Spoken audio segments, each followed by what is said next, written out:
All right, y'all, we're here with Hoosier Carnivore, Brett, my good buddy Brett, here in Indiana, and he's in the truck here in the Blue Phoenix, and we're talking about our carnivore experience, how we got started, what drew us to carnivore, and what keeps us going. So, Brett, thanks for joining me, man. Hey, you're welcome. I'm glad we were able to get together here at this truck stop. Yep, awesome. You know, and thanks for coming by. I appreciate that. Yeah. Yeah, Brett went out of his way to stop by here and see me. Actually, probably wasn't out of your way. You were kind of coming down 69. It was on my way home. Yeah. Cool. And we've been chatting on Facebook, and so it worked out. Awesome. Yeah. Well, Brett, tell me your story. Why are you a carnivore? What got you from where you were to where you are now? Okay. And let me just say real quick, you're getting ready to celebrate your 1 year carniversary, right? Yep, 1 year carnivore on Sunday, St. Patrick's Day. And you're going to do a live that day, right? Yep, I'll be live on my channel on Sunday at 6 p.m. Eastern. So come check it out. Come chat with us. Hoosier Carnivore. If you guys don't know Brett and haven't checked out his channel, you've got to go ahead and subscribe to his channel and watch that live. It's going to be incredible. But Brett, tell me about your story. What's Brett's story? So years ago, I've been overweight my whole adult life, and always struggled with trying to lose weight. And back in like the 90s, I heard about Atkins. Right. And I almost figured out what carnivore or keto was before it was anything. Right. Before people knew about it. And I heard about it, and I'm like eating like just meat and stuff. So I tried it, and I was like scraping just the toppings off of pizza and doing stuff like that. And I'd lost a little bit of weight and started feeling a little bit better. And then, I was single. Was living at home, or living in my own house, and I'm in my 20s, and I just didn't stick with it. Right. Something in my mind I knew I was doing something right, but for whatever reason, young and dumb, I didn't stick with it. Right. So years go by, and I get a diagnosis. I'm not feeling good. I go to the doctor. They run blood tests, and I got type 2 diabetes. Wow. So, yeah, and eating Little Debbie's for breakfast every day, and drinking Mountain Dews and stuff like that. It just burnt. I guess it just burnt me out. Sure. My body kind of had all it could take, and I'd always been not like super heavy. I think the heaviest I've ever been is about 300 pounds. Right. And for context, how tall are you? I'm 5'9". Okay. So, I was big, I was overweight, but I wasn't like Bill Knott overweight. Right. Or, super Sure, large. yeah. So, and I was always pretty active. I was in Taekwondo for a long time. So I think that's kind of what kept me from getting too big. Right. But, and when I got that diagnosis, what did my doctor do? She put me on medication. She put me on metformin and high blood pressure medication, and it kind of took care of things for a little bit, and I kind of went along that way, but she never gave me any real dieting advice. Right. I went to a nutritionist, and they said, eat, more vegetables, they never said, eat more meat, eat more fat, eat more any of the things that we do now.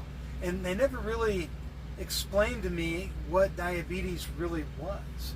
Right. And I guess I was just dumb about it, and I knew it had something to do with blood sugar, and I thought my body wasn't making enough insulin. Right. Well, turns out with type 2, your body's making too much, and it just has to keep making more and keep making more until you get so insulin resistant that the insulin that you make doesn't do the job that it used to. Right. So it's trying to force the sugar into the cells, and the cells are saying we can't take anymore. The cells are full. But the pancreas, all it knows to do is just keep producing more insulin to try to force it in there. Right. And to your point, that's what I mean. Everybody's heard of the term diabetes and type 2 diabetes, but I bet an awful lot of people, even folks with that diagnosis, really don't even know what we're talking about. Right. No one ever tells you that. They don't tell you. And it took some research online, and then back about 7 years ago, I found out about keto Right. when it started being a thing. So I did it for, I don't know, probably a year or more, and I did well. I lost about 80 pounds. Wow. I got down to lighter than I am now. But that was about the time when all the keto treats started coming out. All the keto breads, keto cereals, keto bars, and all these different things started coming out. Well, of course, I bought all of them. Yeah, me too. Me too. Guilty. Guilty. Ate all of them, and slowly started putting the weight back on. Putting the weight back on, until I got back up to, I don't know, 285, 290 pounds. Right. And then I just kind of lied to myself for a couple of years. That is a fantastic point, because I think a lot of people, probably more than not, that's me. I still find myself lying to myself. If I get weak and decide to cheat, I lie to myself. It's not going to hurt me. It's not too bad. But when I Right. was doing the keto stuff, you know, you go buy, I'd buy the keto pancake mix. It's like $9 a box. Well, the box sitting next to it, the regular stuff, was like, you know, $1.99 a box. Right. And there wasn't a lot of difference between the two. You're like, oh, well, if I have the real thing, that's probably better. Right, exactly. You know? And that's the problem with the keto treats, is they just tease you enough to make you want the real thing. Yeah. They're just a little bit less bad than the real thing, but they're still bad. Yeah, I like how Dr. Berry came up with that term, that less bad. Yeah. Bad, but still less bad. So, yeah, I, had gained the weight back, and the lying to myself part was, I knew I should be eating, low carb, but I had this rampant sugar addiction. I just loved Doritos and chips, barbecue potato chips. That was always my thing. Of course I like sweets and stuff too, but it was the chips that was my thing. And I'm doing my job. I'm on the road a lot, and I could drive by. My sugar addiction was so bad, I could drive by like this pilot station we're at now, see it, and it would trigger something in my brain going, you need a snack. Yep. You need a treat. You need something to hold you over, to get you by, or something. So even though I wasn't hungry, and I knew that I shouldn't do it, I find myself going off the exit, Yep. stopping in, and I'm like, I'll just get a little bag of chips, and that'll be okay. And then I'll see the big bag of chips, and I'm like, well, it's only a couple dollars more for the full bag. And I'll just eat a few, Right. and it'll be fine, and I can stretch this out, and it'll be okay. Yeah. Well, an hour later, and the whole bag's gone. Yeah, exactly. So, yeah, I'm just lying to myself that this, and then I lie to myself again and say, all right, you're not going to do that again. This is stupid. What are you doing to yourself? And then I just kept doing it over and over and over again. So, about this time last year, I knew I had to make a real change. And I had seen the Dr. Berry's videos. I saw some of those videos back when I was doing keto. Sure. I was watching Dr. Berg a lot. Yep. And I knew who Kelly Hogan was watching her channel. So I knew what I should do.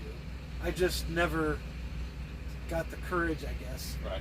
to do it. And finally, St. Patrick's Day came around, and I'm like, you know what? I'm just gonna try this.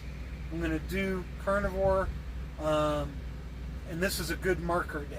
Right. This is a day that I'll remember. Sure. And when it comes around again, I'll know that I've been doing it this long.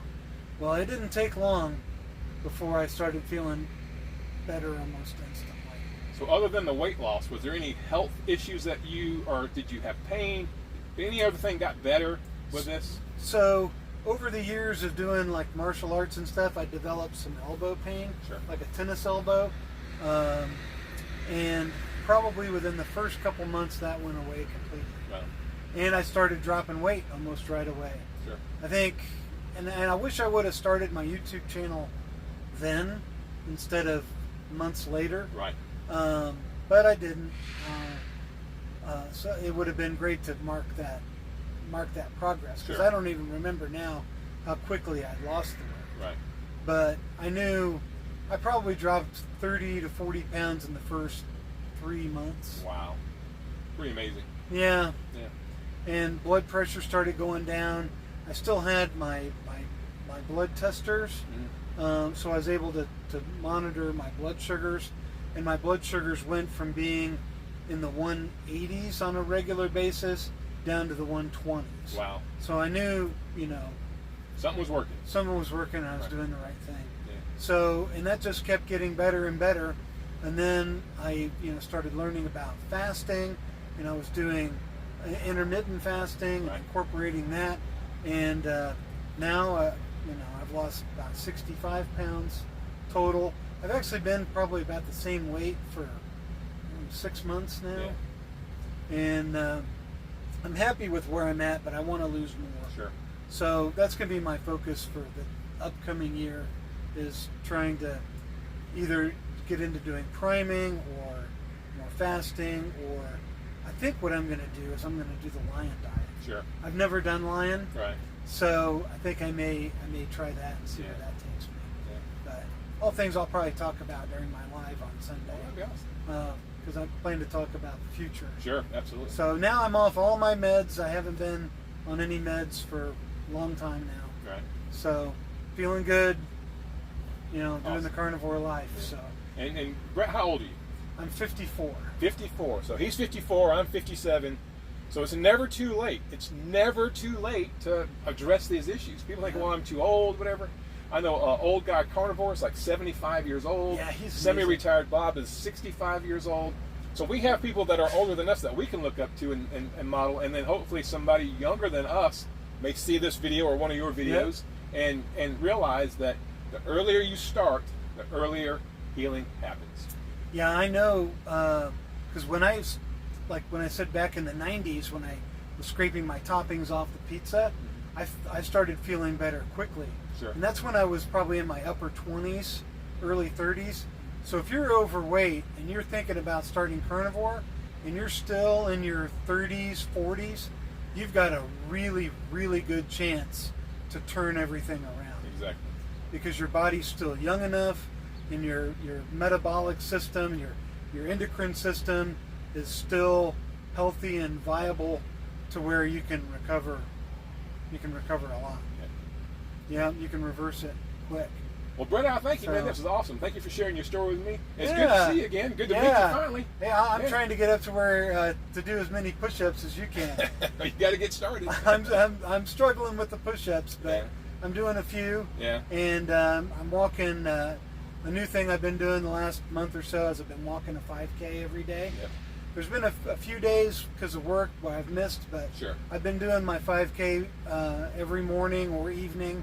It's been coming around, and that's been helping a lot and Yeah. feeling good and getting some fresh air. Exactly. And that's the big thing about the walking. For me, it's the push-ups, the walking, the jump rope, all the stuff I do. I do it outside, out in the the fresh air. I'm really trying to spend more time now grounding, where you walk on the ground barefoot. Oh, sure. I'm trying to get out in the sun. My glasses are the type that they darken when the sun hits them. Oh, yeah, the transition. So I've been trying to take those off and let the sun hit my eyes without the filter of these transition lenses more, because I've read recently where there's receptors in your eye that have nothing to do with eyesight but can actually affect your mood and your metabolism Yep. by letting natural sunlight get into your eye without any blocking, any blocking rays. I've heard it makes your brain think that it's nighttime. Yeah, so it can really mess things up. Yeah. And of course I got them because I thought that was the thing to do. I'm driving, I'm a truck driver, but I think when I get my new glasses, I'm not going to get the transition. I'm not going to do it. I'm going to back away from that. And if you want sunglasses, throw something over the top. Because every now and then I'm driving, east in the morning or west in the evening. I'm going right into the sun. It probably would help to have something so I can see the cars around me, but not necessarily all the time blocking the sun from getting in my eyes.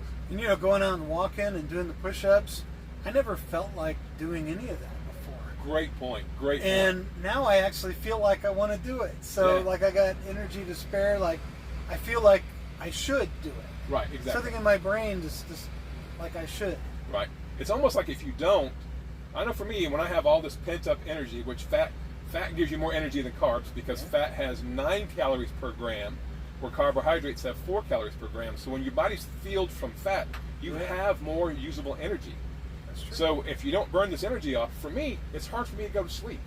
So when I do, when I walk 3 or 4 miles, I do a bunch of push-ups, I skip rope, all that stuff, I find that I fall asleep a little bit easier because I've burned off some of that energy that's just sitting there waiting to be used. Yeah. Yeah. With my kids, I call it getting your wiggles out. Exactly. Well, Brett, thanks once again for coming by, man. This was absolutely. awesome. Hey, Hoosier Carnivore. Check out his channel. Subscribe if you haven't. Like, comment on his videos. The guy's great. I watched all of his 5K a day videos he was doing. He's done a lot of shorts, right? Yeah. I know you did a big fast recently. How many days did you fast? I fasted from January 1st to January 12th. 12-day fast. It's incredible. You got to check out this guy's channel, Brett, Hoosier Carnivore. And then don't forget, watch his live this coming Sunday on his 1-year carniversary. Thanks again, Brett. All right. Thank you, John. How was that? Yeah.